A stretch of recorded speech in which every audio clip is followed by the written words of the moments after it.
এই হ্যাঁ না শুন, তোর জামাইরে যে দেখি না, জামাই কই? হুইল পাউডার ফুরাই গেছে, জামাইরে বাজারে পাঠানো লাগবো।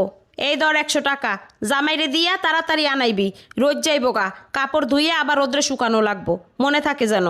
হ্যাঁ না শুনো, এই যে তোমার ভাইয়ের শার্ট প্যান্টগুলা তোমার সাধের জামাইরে দিয়া একটু আয়রন করাই রাইখো, বলবা একটু ভালো কইরা ডল্লা ডল্লা করতে। কি রে হেনা, কি করতাছস? এই তো বইসা রইছি। আয় আয় ভিতরে আয়। কখন আসছস? বল তোর খবর কি? আমার খবর আর কি, জামাইয়ের বাড়ি থাকি, দেখোস না 2 দিনের লেগেও একটু বাপের বাড়ি আইতে দেয় না। কয় বউ বাপের বাড়িতে রাখে হইল কাপুরুষরা, আমি কি কাপুরুষ নাকি যে বউ বাপের বাড়িতে ফালাই রাখমু? আরও কি কয় জানোস, শুনলে তো খালি হাসবি। কয় যেই বেটারা শ্বশুর বাড়িতে যাইয়া পইরা থাকে ওই বেটাগুলো লগে নাকি কিছু নাই।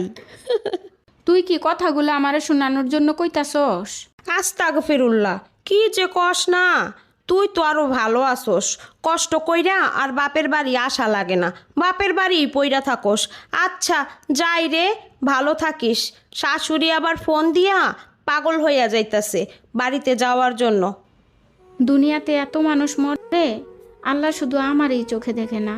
এমন একটা মানুষের লগে আল্লাহ আমারে জোড়া বাইন্দা দিল, যে খালি খাইতে আর বউ লইয়া শুইতেই পারে। দিনে রাতে কত অপমান করে মানুষ, দেখাও দেখে না, শুইনাও শুনে না, নির্লজ্জের মতো ঘর জামাই হইয়া পুইরা রইছে।